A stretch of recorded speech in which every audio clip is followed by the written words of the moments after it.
السلام علیکم ورحمۃ اللہ وبرکاتہ۔ عورتوں کی محفل میں گپ شپ جاری تھی۔ دلہن اور دولہا کی خوبصورت جوڑی پر جہاں رشک کیا جا رہا تھا، وہیں زیورات اور لباس پر ملی جلی کیفیات کا اظہار بھی ہو رہا تھا۔ زمل کے چہرے پر ایک حسین مسکراہٹ تھی، اور کیوں نہ ہوتی؟ آخر سال بھر کی منگنی کے دوران سسرال کی طرف سے جو عزت اور محبت ملی، اس نے زمل کی خود اعتمادی کو چار چاند لگا دیے تھے۔ تمام کزنز زمل کی قسمت پر رشک کر رہی تھیں، اور کیوں نہ کرتی؟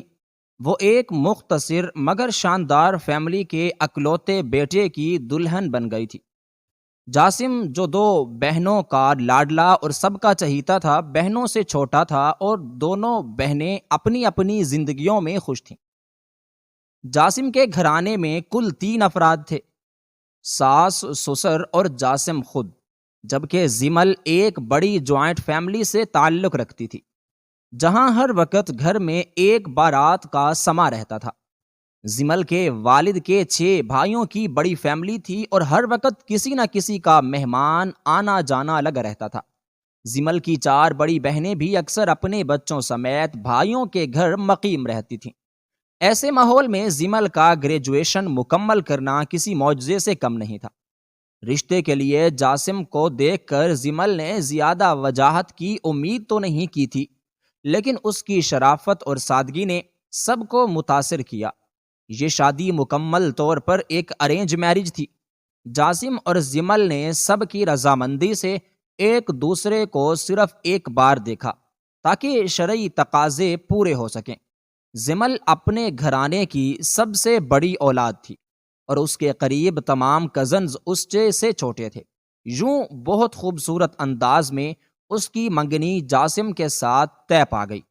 منگنی کے سال بھر کے دوران عید، شب برات اور دیگر مواقع پر زمل کے سسرال سے قیمتی تحائف آتے رہے، اور انہی مواقع پر زمل اور جاسم کی ملاقات بھی ہوتی تھی۔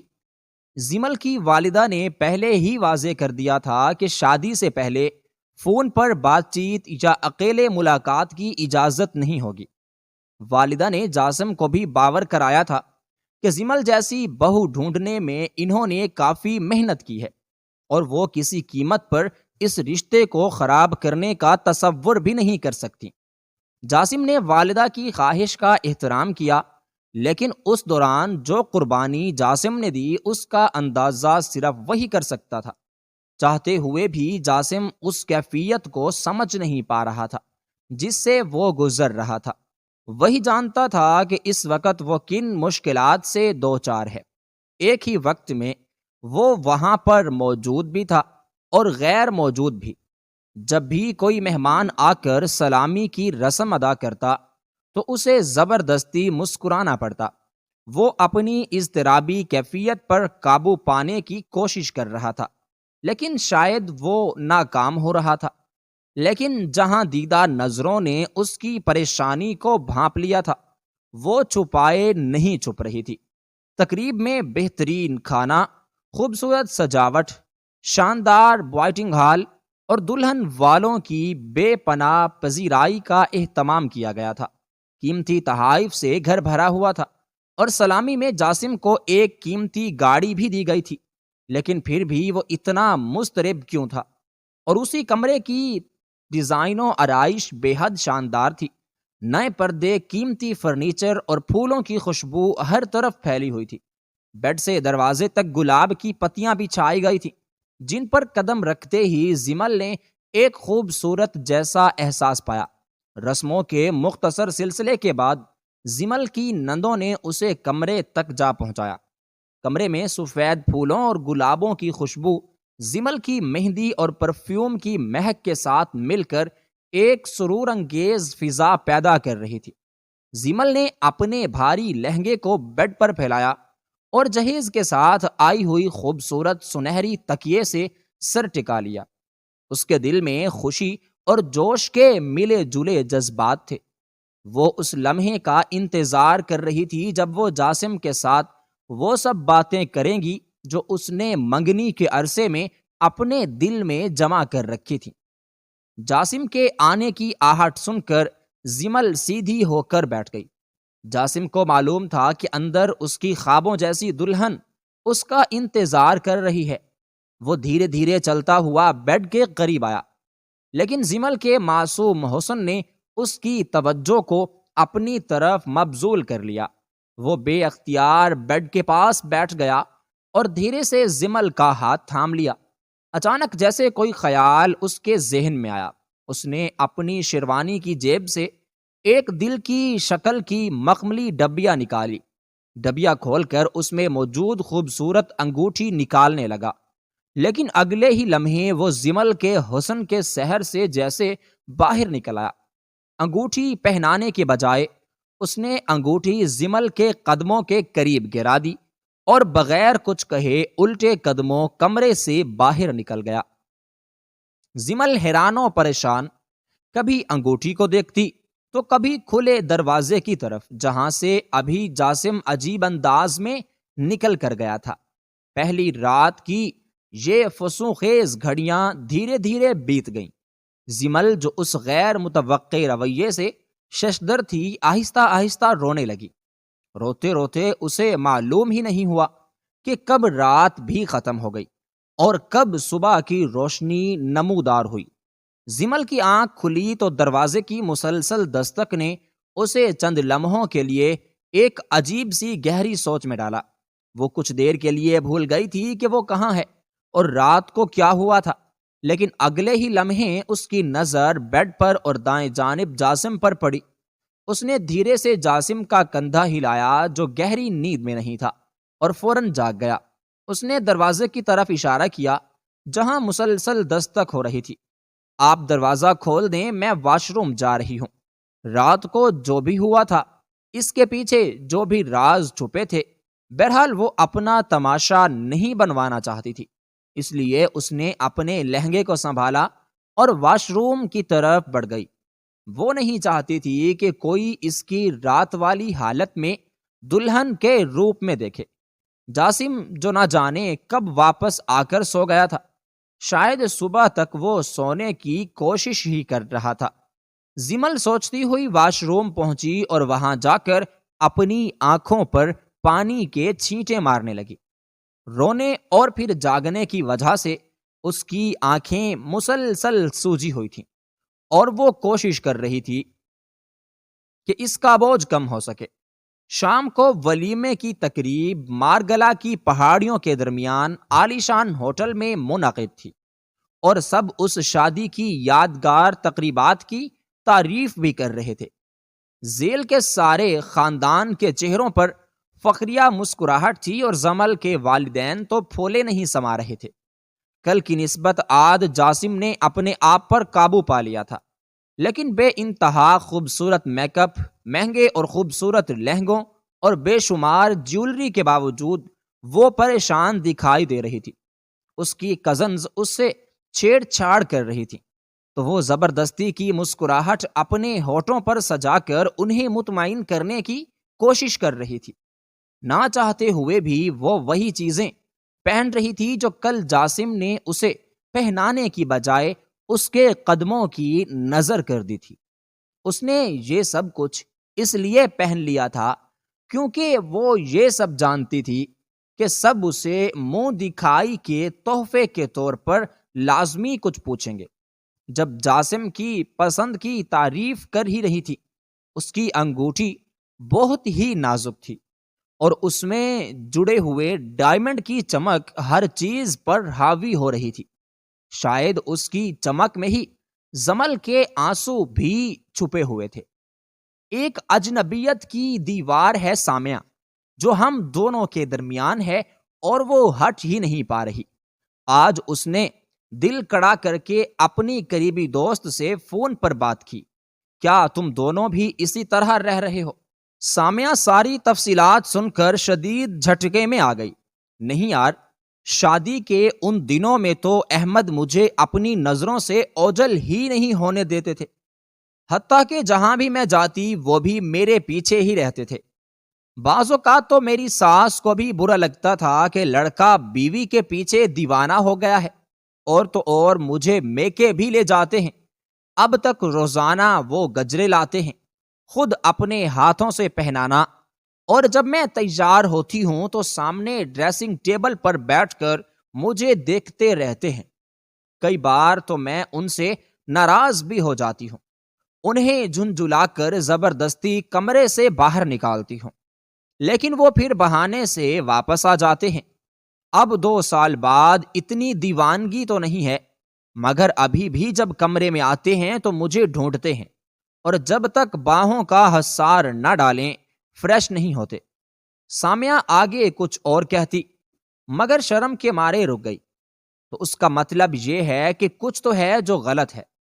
جاسم کا رویہ بس ایسا ہے جیسے ہم روٹ میٹ ہوں، بس حقوق زوجیت کا رشتہ ہے ہم دونوں کے درمیان، باقی 2 ماہ سے اجنبی ہیں، اتنے ہی جتنے منگنی کے وقت تھے۔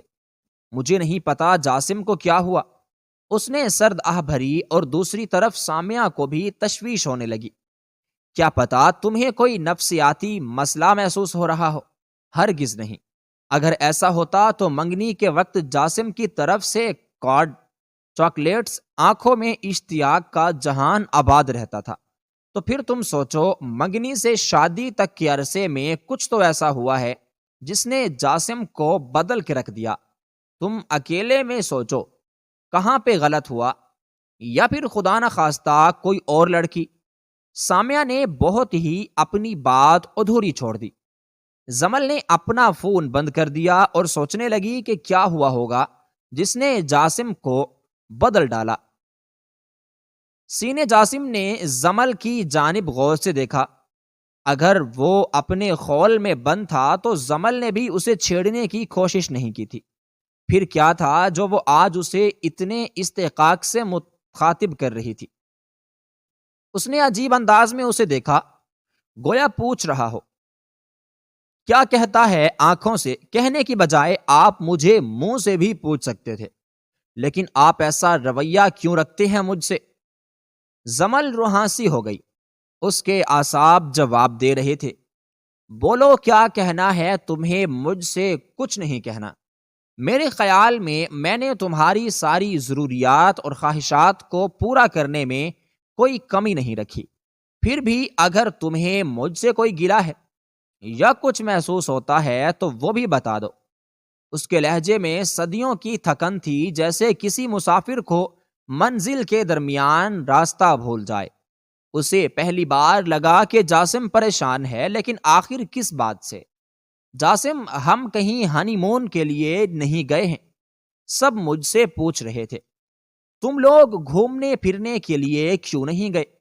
تمہاری اماں نے بھی مجھ سے کہا تھا کہ انہوں نے تو تم سے کہا تھا جانے کے لیے، لیکن تم نے جانے سے منع کر دیا کہ ضروری نہیں ہے۔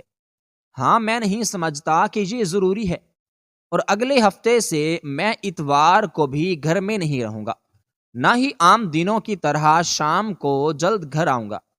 جاسم نے سرد لہجے میں اسے اطلاع دی، لیکن کیوں؟ کہاں جاؤ گے آپ؟ کچھ مسئلے مردوں کو خود حل کرنے ہوتے ہیں، میں اس کے لیے ضروری نہیں کہ عورتوں کو بھی پریشان کیا جائے یا لازمی ہو کہ ہر بات انہیں بتائی جائے۔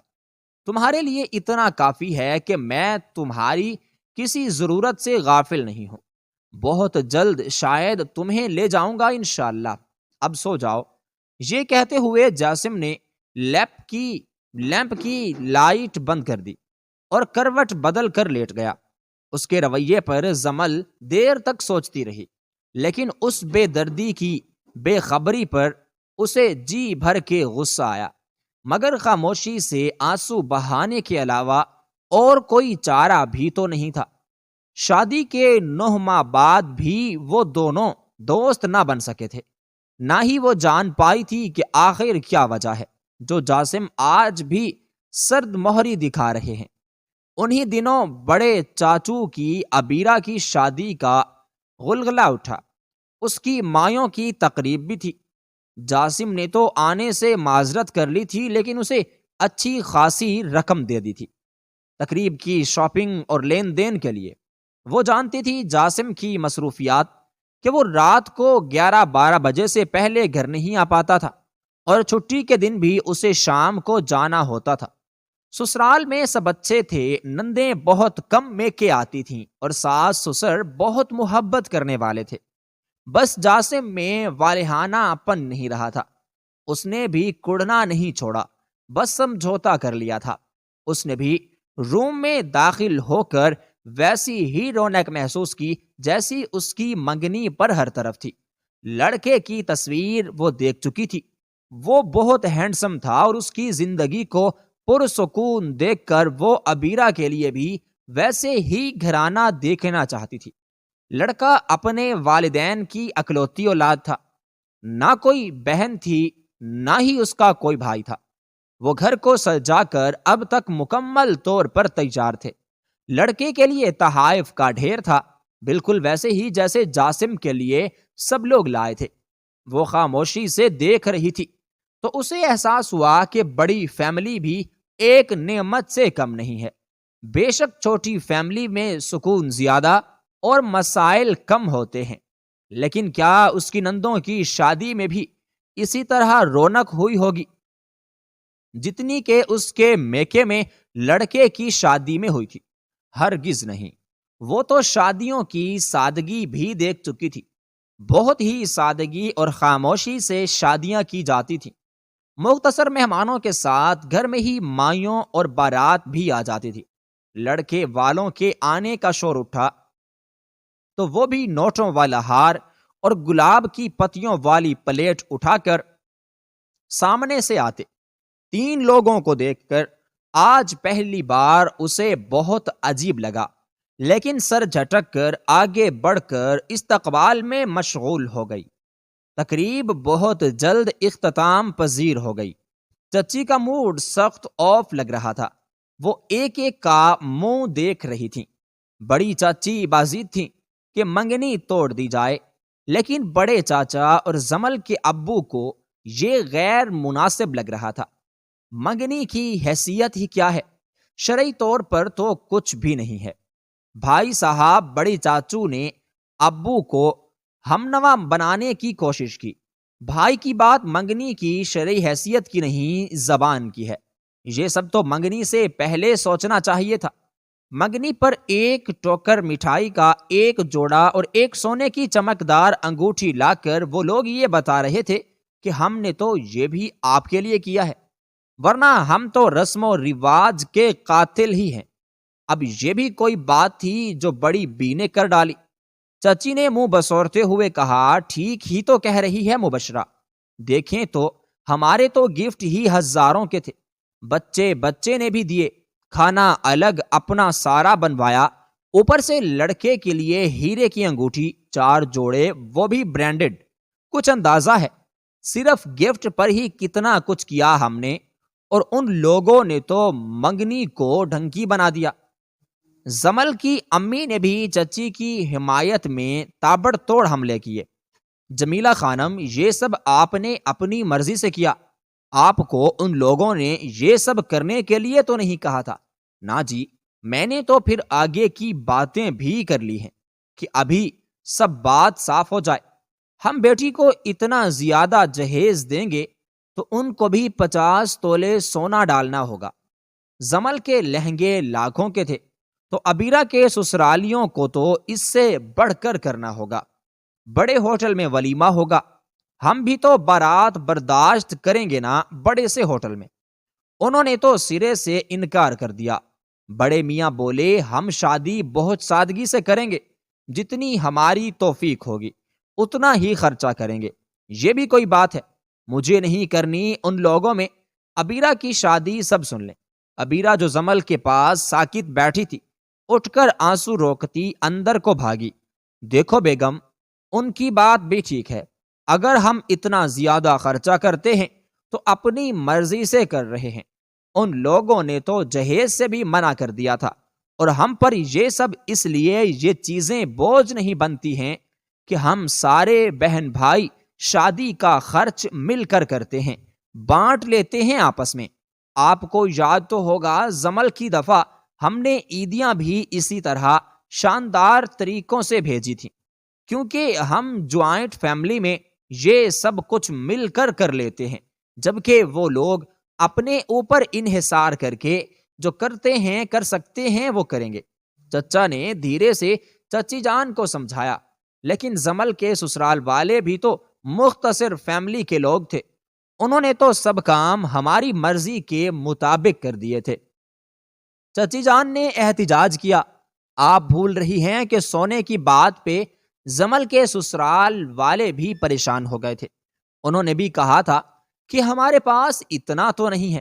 وہ تو اس وقت جمیلہ خانم نے ہم سے ہی بالا جاسم کی اماں کو دھمکی دے دی تھی کہ ہم رشتہ توڑ دیں گے، تو وہ بیچاری ہر خرچ کے لیے تیار ہو گئی تھی، اور تو اور پارلر کے بھی 60,000 دے ڈالے تھے۔ تبھی تو جاسم اب قرضے کے بوجھ تلے دبا ہوا ہے، خود دو راہے میری مدد بھی نہیں لینا چاہتا ہے، حالانکہ میں نے خود اسے آفر کی تھی۔ ہمیں اب ہوش سے کام لینا چاہیے، ہمیشہ لڑکی والے ہی مظلومیت کا رونا روتے ہیں، یہ بھی نہیں دیکھتے کہ اکثر لڑکے والوں پہ بھی بوجھ ڈال دیا جاتا ہے، اور یہ فضول کی رسومات کا بھی اب میں خاتمہ چاہتا ہوں۔ میں اپنی پاکی بیٹیوں کی دفعہ بہت سادگی سے نکاح کروں گا بس۔ ابو جان بولتے جا رہے تھے اور زمل کو لگ رہا تھا اس کی آنکھوں پہ پڑے سارے پردے چاک ہوتے جا رہے ہیں۔ وہ ایک دم اٹھی، اماں میرا سارا زیور آپ کے پاس ہے نا، وہ مجھے دیں، اور ابو پلیز مجھے آپ کی ضرورت ہے، میری مدد کریں۔ آج وہ گڑ گڑائی، وہ کب سے فائلوں میں سر کھپا رہا تھا۔ گھڑی کی طرف دیکھا تو رات کے 11 بج رہے تھے۔ اس کا دھیان روز کی طرح زمل کی طرف چلا گیا۔ وہ روزانہ اس کے لیے دیر تک بھوکی رہتی تھی۔ آج شاید تقریب میں کچھ کھا لیا ہوگا۔ میں کیا کروں کہ اپنے آپ کو نارمل کر سکوں پہلے کی طرح، جیسے میں منگنی کے وقت تھا۔ کتنی پیاری لگی تھی مجھے زمل، راتوں کی نیندیں اڑا دی تھیں اس نے، اور اب جب وہ میرے پاس ہے میری بن کر، تو میں اس کو وہ محبت کیوں نہیں دے پا رہا ہوں جو میرے دل میں اس کے لیے ٹھاٹھیں مارتا سمندر آئس برگ کیوں بن گیا، میرے احساسات پر برف کیوں جم گئی۔ روز ارادہ کرتا ہوں اسے اپنی پریشانی بتا کر اس سے معافی مانگ لوں، جو ہوا اس میں اس کا کیا قصور؟ اماں تو برابر کی قصوروار ہیں، ان کو بھی تو ہر حالت میں یہ امیر خاندان کی خوبصورت لڑکی بھاگ گئی تھی، اور ان کے دیے تحائف پہ وہ تو پھولے نہیں سما رہی تھی۔ کتنے قدردان ہوں گے داماد کے جو ہر موقع پر اتنا کچھ کرتے ہیں۔ اس نے درد کرتی کنڈپتی پہ ہاتھ رکھا اور کرسی پر جسم ڈھیلا چھوڑ دیا، اور میں بھی تو زمل کے علاوہ کسی کو تصور میں بھی نہیں لا سکتا تھا۔ اگر وہ مجھ سے چھن جاتی تو میں کیا کرتا؟ اس نے خود سے سوال کیا۔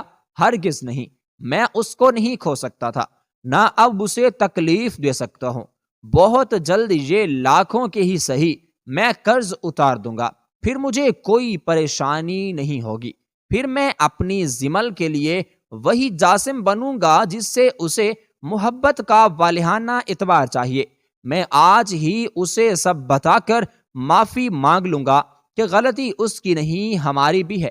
ہمیں شروع میں ہی اس کے ابو سے بات چیت کر لینی چاہیے۔ اب اپنے اور اس کی امی کے کیے کی سزا میں اسے کیوں دوں؟ وہ سوچتے ہوئے جلدی سے اپنی فائلیں سمیٹنے لگا۔ وہ گھر میں داخل ہوا تو خلاف معمول سب ہی جاگ رہے تھے۔ اسے حیرانی اور پریشانی کے ساتھ دیکھ کر اسے بھی پریشانی ہوئی۔ سب لاؤنج میں جمع تھے۔ ایک کونے میں زمل کے ابو اور امی بھی موجود تھے۔ اس نے سلام کیا تو دونوں آگے بڑھ کر اسے ملے۔ اس نے کونے میں کھڑی زمل کی طرف دیکھا اور کامودی سونٹ میں قیامت لگ رہی تھی۔ زمل بھی اس کی طرف متوجہ تھی۔ اس کی آنکھوں میں اپنے لیے منگنی کے وقت والے رنگ دیکھ کر زمل کی بڑی بڑی آنکھوں میں حیرانی نے ڈیرے ڈال لیے۔ لاؤنج کی درمیانی میز پر پڑے بریف کیس کو زمل کے ابو نے اس کی طرف بڑھایا۔ یہ لو بیٹا، سارا نہ سہی بہت سا بوجھ ان پیسوں سے تمہارے کندھوں سے ہٹ جائے گا۔ جاسم نے ہاتھ اس طرح کھینچے جیسے کرنٹ لگا ہو۔ میں نے پہلے بھی کہا تھا میں خود سب کچھ کر لوں گا۔ میں کسی کا کوئی احسان نہیں رکھتا، یہ کسی کا احسان نہیں ہے جاسم، یہ زیور بیچ کر میں نے پیسے لیے ہیں جو آپ کی کمائی سے تھے۔ آپ نے میرے دن کو خاص بنایا، آپ کا شکریہ۔ آپ کی زندگی کا حصہ ہوں، آپ کی پریشانی، دکھ، خوشی، ہر چیز کا حصہ ہوں۔ میری خوشی تو اسی میں ہے کہ میں آپ کی پریشانی بننے کی بجائے آپ کی پریشانی کو دور کر دوں۔ جاسم نے اپنے ابا کی طرف دیکھا تو انہوں نے آنکھوں سے اشارہ کیا کہ اس کو سب کی بات اب مان لینی چاہیے۔ اس نے بریف کیس کو اٹھا کر زمل کو پکڑا دیا کہ اسے تم اب سنبھال کر رکھو، کل ہی میں سب لوگوں کا جا کر قرضہ ادا کر دوں گا۔ سب نے مسکرا کر ایک دوسرے کی جانب دیکھا۔ زمل کے والدین نے اب رخصت کی اجازت ان سے طلب کی تھی۔ رات بہت ہو چکی تھی۔ ان کے رخصت ہونے کے بعد جاسم اپنے کمرے کی طرف بڑھا۔ شرمیلی مسکان چہرے پہ لیے وہ جاسم کے مد مقابل تھی۔ اس کی نرم کلائیاں جاسم کے مضبوط اور گرم ہاتھوں میں تھیں۔ ابھی ابھی جاسم نے اپنے لیپ ٹاپ کے بیگ میں چھپائے گجرے اس کی کلائیوں میں پہنائے تھے۔ وہ گہری پلکوں کی چھلمن اٹھا کر اس کی آنکھوں میں دیکھنے کی کوشش کرتی تھی اور ناکام ہو کر شرم سے دوبارہ اپنی پلکوں کو گرا لیتی تھی۔ پلکیں پلیز جانے دیں، بھوک لگی ہے، کھانا کھاتے ہیں۔ وہ اس کی گرفت میں قسم سائی تھی۔ کیا مطلب، تم نے ابھی تک کھانا وغیرہ نہیں کھایا؟ وہ حیران ہوا۔ کیسے میں کھانا کھا لیتی، وہ بھی آپ کے بغیر؟ اس نے معصومیت سے جاسم کو دیکھا۔ وہ اس کی ادا پہ فدا ہو گیا اور اس کے گرد بازوؤں کی گرفت ڈھیلی کی تو وہ فوراً بھاگ کر کمرے سے نکلی اور کچن میں جا کر اپنے دھڑکتے دل کی رفتار کو قابو میں کرنے لگی تو پیچھے سے جاسم نے ایک خوبصورت شرارت کر ڈالی۔ آپ یہاں پر کیا کر رہے ہیں؟ روز کی طرح ڈائننگ ٹیبل پر بیٹھے؟ میں کھانا لاتی ہوں، اس نے شوقی لہجے میں کہا۔ نا جی، اب آپ جہاں ہم وہاں، وہ کہہ کر زور سے ہنسا تو زمل نے بھی اپنی ہنسی اس کی بے ساختی ہنسی میں ملا دی۔ دونوں کی ہنسی میں جہان بھر کے ذرو جواہر قربان ہو رہے تھے اور پھولوں کے گجروں کی خوشبو سونے کے کھیتوں کو مات دینے چلی تھی۔ زندگی اس طرح مسکراتی ہے۔ شادی کے ہنگامے، قیمتی زیورات، لاکھوں کے لباس کے پیچھے ایک مرد جو قرضوں کے بوجھ برداشت کرتا ہے، وہ اسے کسی پل چین لینے نہیں دیتے، چاہے اپنی شادی ہو یا پھر بہنوں کی شادی ہو۔ شادیوں کے اخراجات اٹھاتے اٹھاتے ان کے کندھے جھک جاتے ہیں اور ان کی خوشیاں بھی تو ختم ہو کے رہ جاتی ہیں۔ جاسم بھی اسی پریشانی کا شکار تھا۔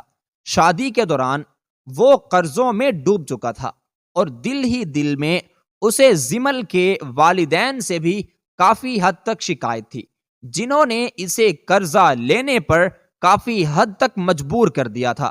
نکاح سنت ہے اور اس کا اصل حسن سادگی میں ہے، لیکن آج کل لوگوں نے نکاح کو اتنا مشکل بنا دیا ہے کہ غریبوں کی لڑکیاں باپ کی دہلیز پر ہی بوڑھی ہو جاتی ہیں۔